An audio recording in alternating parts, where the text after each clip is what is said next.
Shikues të dashur të televizionit Alsat, për i takojmë sërish së bashku për të vendosur fokusin sot të kultura, një pjesë, një sferë shoqërisë tonë që shpesh mbetet në hije, mirë po sot do të ndalemi tek ansambli i Tetovës, ky ansambël që nuk ka shumë vite që është themeluar, vetëm pas 3 viteve, po rrezikon mbylljen. Ansambli i Tetovës u krijua si një institucion që do të ruante dhe promovonte vlera tona kulturore, duke sjell muzikën dhe traditën më pranë publikut, mirë po sot po përballet me disa probleme strukturore. Për të diskutuar më thellësisht lidhur me këtë çështje, kemi të ftuar sot drejtorin e ansamblit të Tetovës, Blerim Çamili. Mirë se erdhët në Alsat. Mirësi gjitha, faleminderit për ftesën dhe për interesin e vazhdueshëm për ansamblin muzikor të Tetovës, meqense është e dyta herë që Alsat interesohet për këtë institucion. Faleminderit shumë që gjete kohën të vish sot dhe të diskutojmë më thellësisht për të gjitha problematikat që kanë qenë qysh nga starti deri më sot. Atëherë ta nisim me ku ndodhet ansambli i Tetovës sot. Një institucion që duhej të ishte në zhvillim realisht, marr parasysh që nuk ka shumë kohë që është themeluar, mirë po ndodhet të them një krizë. Ansambli muzikor në Tetovë ka lokacion. Lokacioni është në Pallatin e Kulturës, në katin e 3. Një hapësirë relativisht e mirë, me sipërfaqe mbi 200 metra katror, e përshtatshme për afërsisht 30 deri 40 të punësuar. Gjatë këtyre 3 viteve, tani unë du të spjegoj se që ka ndodhur, po pastaj ta ndërlidh me punën e planit strategjik. Këto 3 vite, neve kemi pasur projektet që të aplikuara nga artistët tanë, dhe ansambli mund të them se ka qenë funksional edhe pse janë 2 të punësuar dhe unë drejtori. Çfarë në kupton kjo? Ne kemi qenë të angazhuar më tepër se sa duhet, edhe shumë më tepër se sa mundemi ndonjëherë, por kemi pasur mbështetje të pa ndërprerë nga kolegët tanë muzicienët, biles të jemi sinqert, edhe punonësit e institucioneve tjera që gjenden në pallat shpesh na kanë sugjeruar për X problematike, na i kanë zgjidhur pa këmbim, dhe me thonë pa pagesë, mund të themi. Kështu që ansambli ka funksionuar vazhdimisht, në kuptimin që në vitin e parë, sa di unë, ka pasur, dhe me thonë, kur nuk kam qenë unë drejtor, ka pasur disa koncerte, 5 ose 6 në numër. Vitin e kaluar, gjithashtu patëm 5 koncerte të shkëlqyeshme me artistë të rangut botëror dhe vendas, absolutisht, më të mire që ne kemi, gjithmonë në bashkëpunim me gjithë kolegët tanë në Republikën e Maqedonisë. Edhe këtë vit ne kemi përsëri diku te 9 koncerte dhe projekte të cilat do të realizohen brenda këtij viti. Problemi është, u problematizua çështja e planit strategjik 2026-2030. Në pjesën e veprimtarisë muzikore skenike, konkretisht tek paragrafi 216, përmendet ansambli muzikor dhe mënyrë përmendet në kontekst të keq se ansambli ka vetëm 2 të punësuar dhe mënyrë pastaj shkon paragrafi tjetër ku thot se këto institucione duhet të rishikohen, rikonstruktohen ose të ridefinohen. Kjo fjalë në praktikën administrative nënkupton shumë gjëra, nënkupton fuzionim, e cila nuk ka logjik, sepse ansambli muzikor i Tetovës është ansambli që i dedikohet muzikës profesionale. Nuk e di me kënd, do të fuzionoheshte. Këtu duhet të shte edhe një diçka shumë interesante. Në praktikën evropiane, trupat muzikore si kor, orkestër dhe bandat funksionojnë veçmas. Pra, është një institucion i veçantë që ka një kor, është një institucion i veçantë që ka një orkestër. Këtu vetë është bërë një fuzionim, një bashkim. Ansambli muzikor i Tetovës është një ansambël multifunksional, ku në statutin e saj përfshin të ketë në të ardhmen kor, orkestër dhe bandën e ansamblit, e cila kryesisht do të luaj, të performoj muzikën profesionale zbavitëse, jazz, pop, rock. Kështu që ansambli në vetë është një institucion vetë se më i fuzionuar. tash për fat të keqin tonin, në atë draft plani strategjik, sepse ajo ishte shpërndar në faqen e ministrisë, ku do me thonë reagimet e para më erdhën nga artistët, dua të jem këtu krejtësisht i sinqert, atë ditën që ishte postuar, unë nuk e kisha parë draftin, sepse nuk na ishte dërguar neve në institucion, vetëm e kishim postuar në faqen e ministrisë dhe absolutisht muzicientët të cilët edhe shumica atyre që kontribojnë të ne me kontrat në vepër, kontrata faqkurte, janë të papunë. Dhe ato vetë se më është viti tret i cili presin për punësimet. Dhe ata reaguan, mu drejtuan, është gjë normale, edhe shumë mirë që reaguan, më dërguan draftin, unë e lexova një pjesë, edhe pse në përgjithësi kur e lexon draftin kështu duket krejt si diçka shumë e parëndësishme, por pastaj kur lexon më detajisht e vërejta këtë tendencë, mund të them lirisht, dhe një ose dy ditë më vonë në erdhi në emailin zyrtar të ansamblit një kërkesë për mendim mbi draftin. Tani nuk dua të mendoj se kjo është diçka me prapavi, absolutisht. Nuk dua të mendoj se një gjë e tillë do të ndodh, por duhet qytetarët dhe profesionistët, po edhe politikanët tanë ta kuptojnë se ne nuk mund të heshtim mbi një qasje të tillë ndaj një institucioni nacional siç është ansambli muzikor.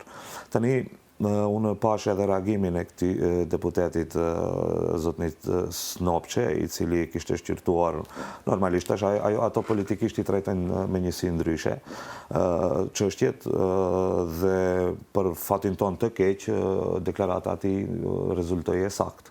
Plotësisht e saktë, dëgjova edhe përgjigjen e ministrit ku tha se në Maqedoninë Lindore pra nga Shkupi deri në Gjevgjeli ka vetëm 3 institucione nacionale, ndërsa në Tetov janë 6. Kjo është ndoshta është edhe vërtet, në Tetov është e vërtet se janë 6, por 6 janë edhe në manastir. 6 institucione nuk nënkupton asgjë për një rajon si Tetova me rrethin për shembull edhe e cila përfshin edhe fushgropën e Pollogut, gjithsesi Gostivarin, edhe jo vetëm. Artistët tanë që kontribojnë edhe që marrin pjesë në koncertet tona, edhe që pretendojnë të punësojnë aty, nuk janë vetëm nga Tetova e nderuar. Do të thonë, artistët tanë janë nga Kumanova deri në Struk, të cilët shohin me shpresë funksionalitet të jetësohet ansambli. Tani sigurisht, sidomos që edhe ka pasur një periudhë shumë të gjatë pritjeje edhe para vetë themelimit të ansamblit edhe pas themelimit. Një nevojë. Pastaj edhe nuk është më ka habit fakti i reagimit të numrave të institucioneve. Shifeni, për shembull, ja të marrim një shembull të Gjermani, në Austri, në Zvicër, ku doni, ose diku më afër në Ballkan. Do të thonë është një praktikë shumë normale që të ketë grupe muzikore, banda ose orkestre të caktuara të cilat funksionojnë në kuadër të rajoneve. Janë rajonale, por me karakter publik. Pra financohen nga shteti. Kështu që unë mendoj se ky draft nuk është i arsyeshëm. Nuk është i arsyeshëm, nuk është absolutisht në përputhje me praktikat evropiane dhe nuk e shoh si diçka në rregull. Në qoftë se ky draft do të tregonte punën e palodhshme e cila është bërë sidomos pas ekzistencës, pas miratimit të hapjes këtij institucioni dhe me çfarë kushte. Do të thonë realisht ajo të bën të mendosh tash për shembull në vend që të kishte një lëvdat për ata të dy të punësuarit me gjithë drejtorin aty, të cilët kanë realizuar një punë të tmerrshme administrative. Ju them të drejtën, unë jam muzicient me profesion dhe këto punët administrative i kam të mësuara si pjesë e studimeve të mia në produksion, por ju them të drejtën, ka qenë stërngarkesë e madhe edhe është lodhje zakonisht, se ka shumë probleme me këto çështjet administrative në çdo institucion. Ta llogarisni ju për shembull, vetëm në koncertin e nëntorit ishin mbi 45 kontrata në vepër, ishin janë procedurat administrative të lodhshme dhe ne kemi realizuar këto që jemi ne të tre. Me mundin tonë. Staf shumë i reduktuar. Absolutisht, po mos flasim më pastaj që ishte edhe një koncert që Makedonski Orski Pesni, që ishte e zonjës Jasmina Gjërgjevska Karu, një dirigjente shumë e mirë, që kishte një numër kori, për shembull 24 pjesëtar, pastaj ishin koncert me violinë, orkestër të Xhafer Xhaferit, i cili erdhi nga Filharmonia e Berlinit, enkas për kontributi i madh i artistëve nga ana tjetër për absolutisht, dhe ishin po gjithsesi këto kanë qenë një ngarkesë e madhe edhe administrative, por edhe psiqike, ju them të drejtën, gjithë kjo mund. Këtë vitin 2025 ne kemi bërë aplikimet për vitin 2026, ato bëhen në qershor. Dhe ne konkuruam me mbi 20 projekte. Ato 20 projekte kanë, mund t'ju them lirisht, një mal me letra për të shkruar. Edhe jeni 3 veta. Ne jemi 3 veta, po është fati madh që edhe dirigjentët si Premtime Temin, të cilin e përshëndes edhe Shkëlzem Bafqarin, pianistin tonë të shkëlqyshëm, i cili vjen vazhdimisht në këto ditët e zeza për ne, në ditët e sforcuara, dhe na ndihmojnë pafund. Na ndihmojnë pafund dhe na ndihmojnë vullnetarisht. Kështu që nuk e kuptoj, nuk di edhe si ta kuptoj sot problemin e draftit, nga ana tjetër që është shumë e rëndësishme të thuhet edhe të cekët është që ansambli nuk ka ndërprer asnjëherë kërkesën për punësime drejtuar Ministrisë së Kulturës. Ne jemi institucion nën Ministrinë e Kulturës dhe çdo lloj kërkese kalon nëpërmes Ministrisë së Kulturës. Kërkesa fillimisht kalon edhe në disa institucione tjera ku ne fatmirësisht në secilin vit kemi arritur të marrim pëlqimet, dhe gjithçka që ngec aty, ngec në drejtimin, në pikën ku Ministria e Kulturës duhet të marrë pëlqime ose nga Ministria e Financave. Nuk është në dorën tuaj plotësisht, është më shumë e varur prej Ministrisë së Kulturës. Gjithçka që është në kompetencat tona, shifeni, edhe logjikisht të jesh një drejtori një ansambli me ditë të punësuar, deshe nuk deshe do kërkosh punësimet. E ke qartë se është bare madhe dhe përgjegjësi e madhe. Më besoni, ka probleme juridike të cilat shpesh unë i konsultoj edhe miqtë e mi. Është një fat i madh që unë kam aty ne kemi një gjallë të shkëlqyshëm siç është Ardi, i cili ka një uri perfekte mbi punët administrative dhe është i zellshëm në punë. Përndryshe është profesionist i papar, mund të them profesionist kalibër, dhe ne e mbijetojmë këtë moment. Përndryshe pak mund të them lirisht se në qoftë se ai në të ishte pak më pak profesionist, gjithçka do të binte në ujë. A është gjithë kjo, të them, pak tendencioze nga ana institucioneve, ndoshta për të çuar në këtë lloj situate që është sot ansambli? Nuk dua ta besoj. Shifeni, nuk dua ta besoj për shumë arsye, sepse ansambli muzikor në Tetov është institucion nacional. Aty do të punësohen profesionistë, absolutisht. Do me thonë, ai nuk, edhe pse është në udhëheqjen e shqiptare, mund të themi, por e drejta e secilit muzicient edhe secilit artist është që të konkurrojë dhe ne pa tjetër që na duhen kolegët tanë të Maqedonas, dhe për këtë gjë duhet Ministria të jetë komplete, duhet jetë e njoftuar, edhe kjo dihet. Ne jetojmë këtu, ne kemi ato grupe. Shifeni, muzicientët në Maqedoni janë në një numër relativisht i konsiderueshëm, por njihen njëri me tjetrin, dhe është talentet e mirë janë ato që janë, dhe normalisht çdo lloj institucionit i konvenon të ketë profesionist brenda vetes, se fundja koncertet kërkojnë cilësi. Edhe nuk njohim përkatësi etnike sigurisht. Absolutisht, unë nuk e besoj se kjo, në qoftë se tani shkojmë me paranoja të viteve të kaluara ose të shekujve të kaluar. Atëherë kjo më vetë se është një sinjal shumë i keq për shoqërinë e për kulturën në përgjithësi. Tani këto gjëra kanë ndodhur, është e vërtet, po unë nuk dua ta besoj se në kohën e Artemis II dikush i sheh me këtë qasje çështjet e kulturës. A rrezikon realisht mbyllja në ansambli, apo është kjo një perceptim më i egzageruar që është bërë kohëve të fundit nga diskutimet e shumta publike? Tani shife, nuk është egzagerim, do të jemi të sinqertë. Përderisa për 3 vite nuk ofrohen punësimet, nuk jepen punësimet për një institucion, dhe vjen një draft i cili e akuzon, o do me thënë e vendon në pozitë të keqe ose e përmend për keq ansamblin pikërisht për shkak të punësimeve, atëherë kjo është një rrezik real, edhe rreziku është real.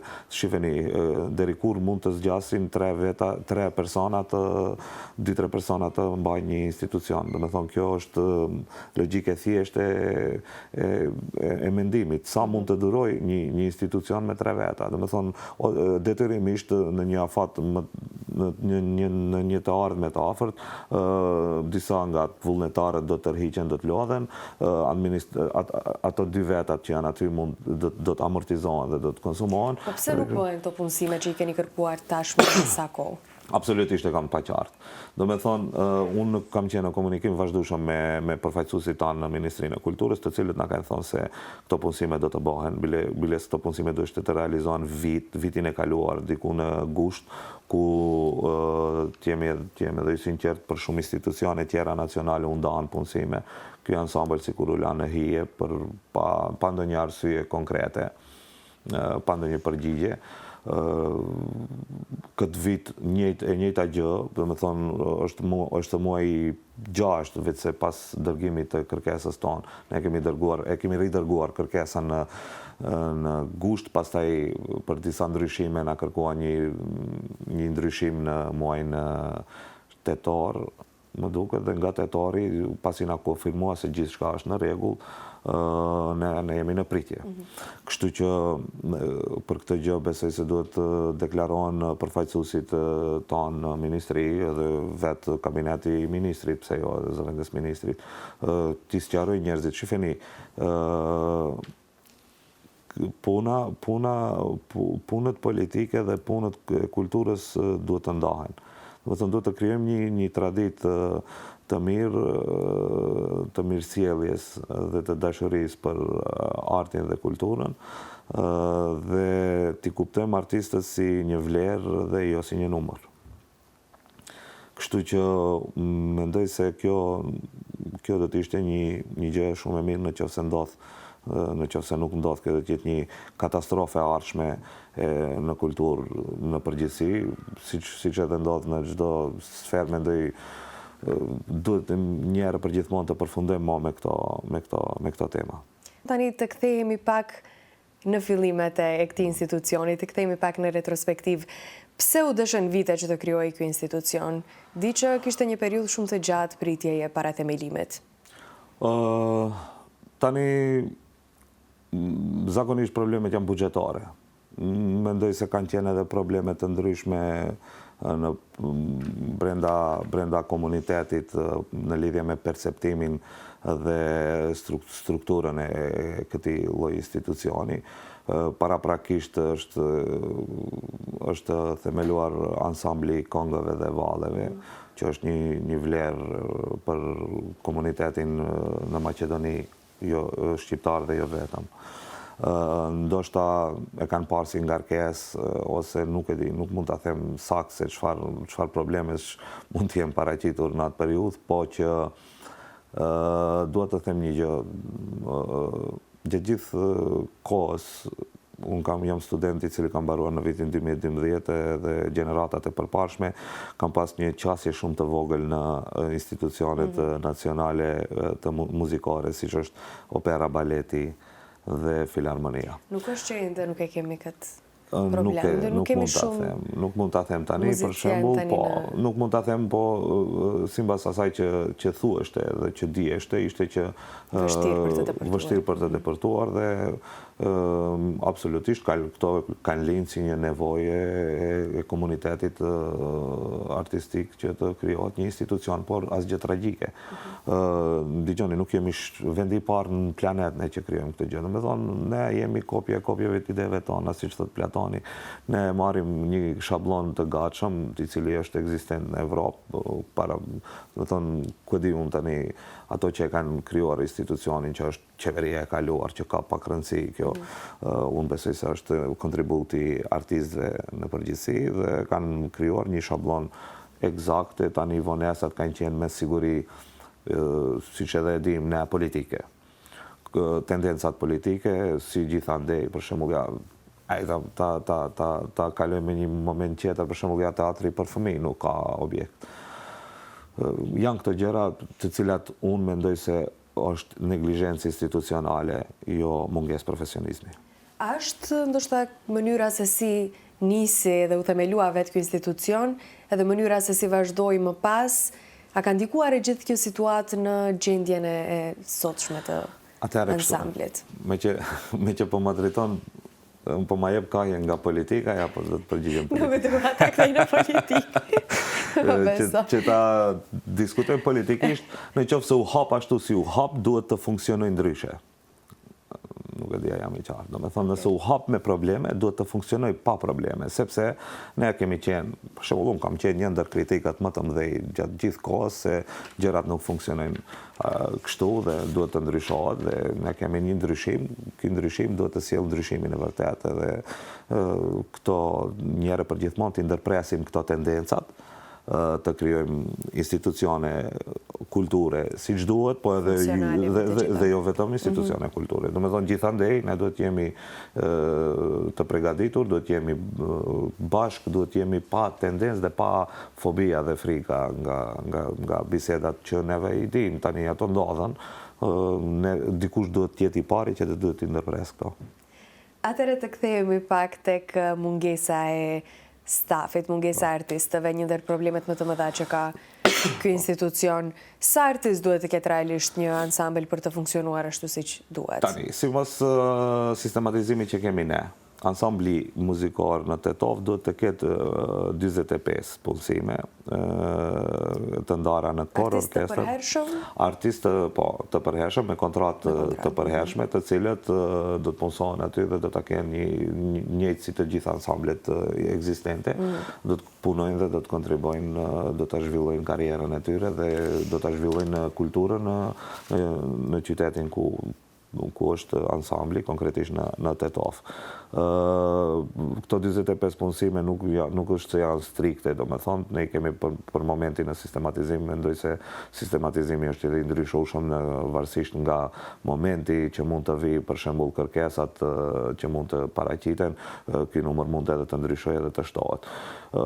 Për momentin më e nevojshme është që të krijohet një trup artistike brenda, kjo trup artistike është parapar që të jenë antar të korit, sepse kori është më praktik për fillim dhe kërkon më pak, do me thonë, është më fleksibil, mund të ketë më shumë koncerte, mund të, do me thonë, është vokale, nuk kemi ngarkesë me kërkesa instrumentesh e gjëra tjera, kështu që për fillim është kërkuar një numër prej 16 koristëve, mendoj se janë po 2 dirigentët, një mjeshtër zëri i cili është absolutisht i nevojshëm, udhëheqësi i programacionit i cili është absolutisht edhe i nevojshëm dhe ky është pak a shumë numri për fillim. Realisht to pëlqime kanë kaluar në vitin 2024, janë dhënë, po pastaj pas ndryshimit të qeverisë ka pas një farë ndërprerje, nuk e di çfarë ka ndodhur, se unë do me thonë në mandat ka marrë në vitin 2025, kështu që ai grupi që ka aplikuar në atë kohë aty është lënë në gjysmë, do me thonë, si proces dhe nuk është vazhduar, pra përfundimisht ajo është mbyllë siç është je, tani duhen pëlqimet e reja. Edhe kjo është problemi që duhet zgjidhet. Tani 45 për momentin është numri, por neve kërkojmë 24. Të paktën. Vlerën përmende një numër goxha të madh të punonjësve që duhet të jenë pjesë e stafit për të pasur shfaqje produktive, për të pasur repertuar, për të pasur më shumë. Si funksiononi? E di që përsëri organizohen gjëra. Ne funksionojmë, do me thonë, shive, është në kuadër të institucioneve, pra institucionet aplikojnë edhe për koncerte dhe projekte. Ne si institucion jemi, duhet tani mos livdohemi shumë. Ne kemi bashkëpunëtar të shkëlqyshëm, si që thash, të cilët janë vullnetarë dhe janë profesionistë të gjithë, dhe i shkruajmë koncertet dhe projektet çdo vit, dhe ne funksionojmë me ato koncerte, plotësojmë programën tonë.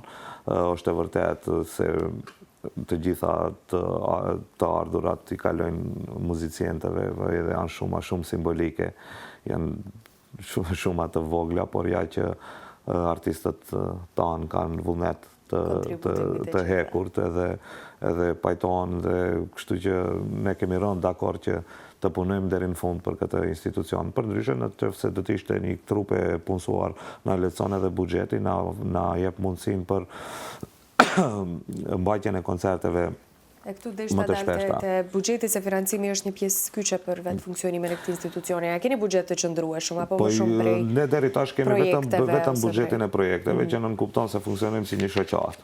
Absolutisht, do me thonë, pa të punësuar. Ky institucion ngelet në këtë gjendje dhe ko pas kohë mund të na paraqiten shpesh kësi draftesh dhe mund na hapin probleme që neve nuk na duan.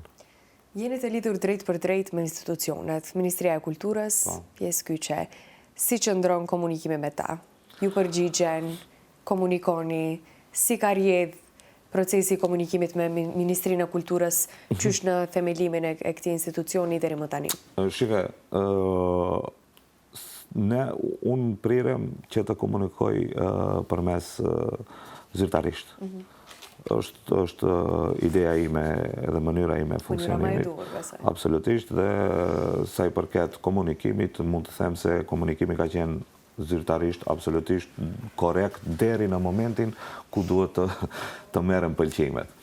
Kur duhet merren pëlqimet, absolutisht neve nuk kemi edhe, do me thonë, mënyrë se si mund të ndjekim si proces. A i ka ndërgu Ministria e Kulturës në Ministritë Financave, apo jo? Kjo më vetë se në nxjerr jashtë kompetencave të komunikimit. Nuk besoj se edhe është një drejt ligjore për informim. Realisht, unë kam prit që kjo të ndodh drejt për drejt nga stafi i Ministrisë, ku është deshtë të jepet një përgjigje pse nuk u realizuan 2025-ën, ajo u la komplet në heshtje, dhe për shembull ja sot është që është hap kjo si debat, si temë, ato duhet definitivisht të japin një përgjigje të korekte rreth kësaj çështje. Do të ishte një korreksim. Absolutisht, do të thonë, ato i detyrojnë qytetarëve, jo drejtori. Drejtori është një administrator në fund të ditës, i cili i shërben institucionit për pagën që merr dhe kaq. Komunikimit, këtu kena këto komunikimet me Ministritë shifen si punë shoqërie, kam mik, kam shok. Ne kemi miqë dhe shok, absolutisht. Unë i njoh, më thonë, zëvendës ministri është nga qyteti i Tetovës, edhe kabineti i tij është njerëz të cilën ne i njohim, po absolutisht komunikimi jonë është zyrtar në lidhje me interesin e shoqërisë në përgjithësi, e qytetit të Tetovës në veçanti, dhe absolutisht interesi i ansamblit dhe artistëve. Sigurisht. Tani të ndalem pak tek një temë pak më ndryshe, t'japim rëndësi edhe artistëve të rinj. Sidomos nga Tetova, shoh që çdo ditë më shumë buron talent i ri, ka vullnet për muzikë sidomos.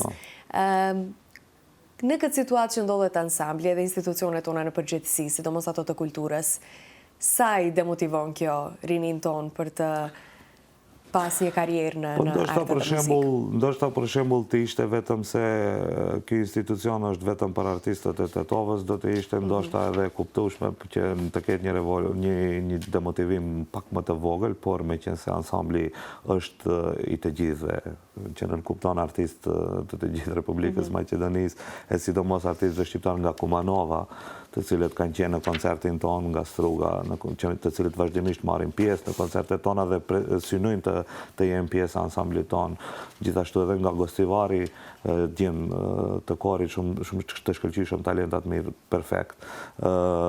Kemi pas artistët nga Kërçova, gitarista, mund të violiniste, kështu me radhë edhe nga Struga. Gjitha trojeve. Ndigjo. Është një perceptim i keq. Ansambli i Tetovës, Seline ka në Tetovë. Ka ndodhur që është qendra në Tetovë, por ansambli është institucion nacional dhe është i të gjithë artistëve. Tani artistët e ri të gjithë anës perëndimore të Maqedonisë absolutisht ndjehen të demotivuar. Shifeni ju, një instrumentist profesionist ose një teoreticien, muzicient i diplomuar duhet të punësohet vetëm në arsim. Do të thonë, kushtet janë vetëm në arsim, në filharmoni opera janë të strukturuara vetëm dhe ka shumë rallë hapen vendet e punës, kështu që ata ose do të bëhen një mësues i thjesht ose do duhet të funksionalizohet një institucion si që është ansambli dhe ato të kyqen profesionalisht dhe të kontribuojnë në atë, dhe kjo është një demotivom i madh absolutisht për të gjithë muzicientët, qofshin ato instrumentistë, qofshin ata teoreticientë ose orkestrantë ose kushta di se çfarë. Do të thonë, kjo sjell një pasivizim, siç edhe ka sjell. Pastaj është shumë e rëndë, për shembull, kur e pret një gjë, faktikisht gjëja ekziston, institucioni ekziston dhe të gjithë e kanë pritë dhe presin dhe tani vinë këto analizat nga ministria dhe sjellin një paqartësi. Unë mendoj se kjo është pakës edhe destruktive ndaj institucionit dhe ndaj artistëve. Domethënë është mund ta themi një tradhti e vogël, sepse e shuan një ide, secili që e ka pas se është kriju ansambli, e ka pas një ide për ta kriju karrierën dhe jetën e tij në atë institucion. Gjithë kjo pritje për të mos pasur asgjë. Dgjoj, unë duhet ta them edhe një gjë këtu, do ta shfrytëzoj rastin që ne nuk do të lejmë në asnjë mënyrë që ky ansambël të mbyllet. Dhe kjo mund të tingëlloj demotivuese. Mund të tingëlloj problematike, por çdo problem ka një zgjidhje. Unë jam i bindur se ne me të gjitha kapacitetet tona profesionale do të dim ta zgjedhim këtë problem dhe ansambli nuk do të mbyllet absolutisht. Mendoj se edhe përfaqësuesit tanë në nivel qendror nuk duhet këtë gjë ta lejojnë dhe nuk do ta lejojnë. Nuk kanë pse ta lejojnë një gjë të tillë. Është humbje realisht. Është një humbje shumë e madhe në të gjitha aspektet, kështu që unë nuk besoj, as nuk dua ta besoj dhe as nuk dua ta mendoj që një gjë e tillë do të lejohet. Por është një moment ku duhet të njoftohen dhe të sensibilizohen për problemet dhe rrezikun që i vjen. Kam parë shpesh që në të tilla raste nëpër institucionet tona, zakonisht ato që janë në krye të detyrës, japin dorëheqje ose largohen nga posti, ndoshta për të mos marrë përgjegjësinë mbi vete ose për të shpëtuar prej situatës. A do të ishte kjo një zgjidhje që ndoshta do ta mendoje për veten? Po, do ta mendoja në momentin kur të na miratohen punësimet. Përndryshe nuk jam njeri i cili tërhiqem nga lufta, nga puna. Do të thonë, kjo nuk është luftë, kjo është punë, e cila kërkon përkushtim dhe kërkon lojë nervash dhe lojë fjalesh, për të cilën kam qenë edhe i përgatitur dhe jam vetëm më i përgatitur se mund të ndodhë. Absolutisht kjo nuk ka të bëjë me interese personale, as individuale, as rajonale, principatash, si në kohët e mesjetës, është Tetova, ishte Shkupis, ishte kjo, më thonë absolutisht, kjo është një proces pune për të cilën edhe paguhem, që jemi sinqert, dhe do ta kryj detyrën deri në fund. Dorëheqja është për njerëzit e dobët. Nuk do të ik deri në momentin në të cilën nuk më kërkohet. Në momentin që do të më kërkohet dhe të më jepet një arsye, absolutisht mund ta bëj atë gjë. Do të thonë, shive, nuk është pronë. ajo është institucion publik, nuk është pronë e imja. Ti jep kontributin tënd për ta mbajtur gjallë. Absolutisht, e jap kontributin tim dhe për këtë kontribut pagohem, nuk bëj heroizëm, nuk po bëj asgjë, do të thonë thjesht po kryjm detyrën dhe detyrën do ta kryej deri në momentin në të cilin do të më jepet mundësia, në momentin në të cilin do të kërkohet dorëheqja dhe do të më jepet një arsye për çfarë arsye. Njerë fillimisht edhe pastaj të më duhet shife, ansambli është në një moment shumë delikat. Në qoftë se dy të punësuarit janë perceptuar në këtë mënyrë në draft, atëherë tërheqja e një drejtori nuk e di si do të kuptoheshte. Do të ishte ndoshta do të hapte një diskutim shumë të madh. Për fund, Vlerëm, cilat janë kërkesat tuaja konkrete ndaj institucioneve? T'ja u bëjmë publikisht. Absolutisht, kërkesa është mëse një vit e njëjta.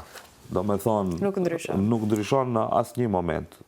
Ne kërkojmë punësimet në ansamblin muzikor të Tetovës. Pik.